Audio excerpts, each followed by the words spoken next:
사회적 문제점을 고발하는 말좀입니다. 제 채널에는 보이스피싱 수금책 관련 영상이 많은 편입니다. 댓글을 보니 위험한 생각을 하는 분이 의외로 많더라고요. 수금한 돈 내가 가지면 되잖아요. 돈 받아서 경찰에 신고하면 되잖아요. 돈 받아서 피해자한테 돌려주면 되잖아요. 이런 댓글이 대표적인 세 가지 유형입니다. 말은 조금씩 다르지만 내용은 이런 식입니다. 그리고 이런 댓글도 있었는데요. 현금 가지고 무통장 입금 안 하고 떡볶이랑 순대 먹고 싶다. 떡볶이. 네, 그러시군요. 사실 저도 수금책이라는 것을 처음 알게 되었을 땐 돈 받아서 내가 가지면 되겠다는 생각을 했었습니다. 그런데 평생 땅을 치고 후회할 발상입니다. 절대 이런 생각조차도 하지 마시기 바랍니다. 그 이유는 크게 두 가지로 나눌 수 있는데요. 지금부터 구분해서 설명드리겠습니다. 피싱범의 공범. 피해자에게 현금을 받는 순간부터 공범이 되어 형사처벌을 받습니다. 물론 몇 번은 안 잡힐 수도 있지만 피해자가 당하는 과정에서 경찰에 신고하게 되면 잡힐 가능성이 높습니다. 그래서 피싱범들이 수금책을 쓰는 겁니다. 경찰에 검거되면 단순 사건이 아니라 대부분 구속수사를 하며 법정에서 재판도 받아야 합니다. 몇십만 원 벌려고 주범도 아닌데 옥살이하다 죄수복 입고 포박당하고 수갑 채워져 법정에 나와야 한다는 거죠. 그리고 몇 년의 징역을 살아야 됩니다. 수금책이 중범죄자가 되어 징역을 살아야만 되는 이유가 정말 어이가 없는데요. 중국에 있는 진짜 피싱범은 못 잡기 때문입니다. 경찰은 사건이 발생하면 누군가 처벌을 해야 하니까 수금책이라도 잡아 조사 후 검찰로 넘깁니다. 검찰에서 수금책에게 몇 년의 중형을 구형합니다. 그리고 판사도 중형을 판결합니다. 이게 우리나라 법의 현실입니다. 정말 안타깝습니다. 결론은 경찰의 무능함과 검찰의 실적 쌓기로 인해 수금책이 된 사람들을 범죄자로 만드는 겁니다. 고작 실적 때문에 한 사람의 소중한 몇 년은 뭐가 되나요? 수금책의 신상 정보.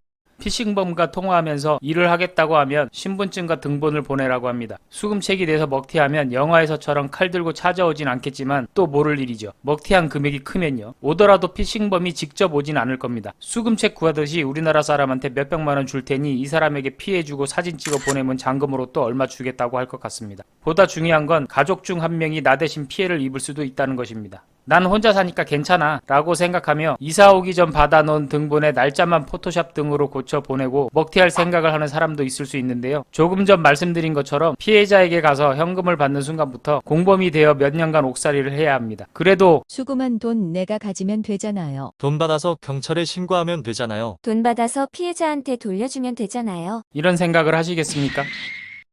수금책 모르고 하지 않는다.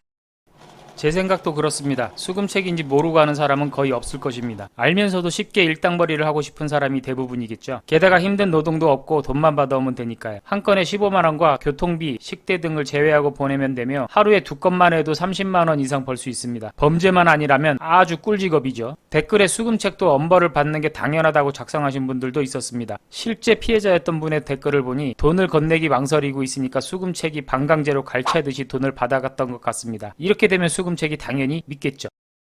근본적인 대처 방안. 생활정보신문과 구직사이트 등의 피싱범들이 수금책 구하는 광고를 못하도록 국가에서 규제해야 한다고 생각합니다. 피싱범들을 도와주고 있는 거나 마찬가지죠. 아직도 생활정보신문과 구직사이트는 피싱범들에겐 천국입니다. 이에 대한 자세한 내용은 이 영상을 참고하시면 됩니다. 영상 상단에 링크를 터치해도 볼 수 있습니다. 참고로 이 영상 끝부분에 국민청원에 대한 얘기가 있는데요. 청원 미달로 종료됐으니 신경 쓰지 않으셔도 됩니다. 구독자가 지금보다 많아진다면 다시 진행해 볼 생각입니다. 국회의원의 안건. 생활정보신문사나 구직사이트 또는 앱에 피싱범이 광고를 하지 못하도록 국가에서 벌금과 포상금 제도를 활용해 알아서 걸러지게 하는 게 맞다고 생각합니다. 자세한 내용은 또 이 영상 참고하시면 되고요. 국민청원으로는 백날 해봐야 되지도 않을 것 같습니다. 쉽게 가는 방법은 국회의원이 국회에 안건을 올리는 것입니다. 국회의원과 가깝게 지내는 분 계시면 이 내용을 안건으로 제안해보는 것을 부탁드립니다. 안건을 올리는 의원님은 성향이나 당 관계없이 제가 정말 평생토록 그런데 중국에 있는 피싱범들도 잡을 수 있지 않을까요? 중국 공안과 협조해서 우리나라 경찰이 중국에 상주하며 수사하면 충분히 잡을 수 있을 것도 같은데 왜 안 하는지 모르겠네요. 아쉽습니다. 지금부터 판결 게임을 시작하지. 생활정보신문 광고 담당자. 감형 적용되지 않는 징역 7년에 처한다. 피싱범이 광고를 마음대로 광고할 수 있게 방치한 생활정보신문과 구직사이트 대표. 역시 감형 적용되지 않는 징역 20년에 처한다. 피싱 주범과 공범. 감형이 적용되지 않는 종신형에 처한다. 특별하게 만든 독방에서 지내게 한다. 독방은 다리를 쭉 펴고 잠을 잘 수 없는 크기로 만든다. 화장실 포함한 규격이다. 독방의 온도는 영상 70도를 유지한다. 수일 내에 알아서 지 몸에 된장 바를 것이다.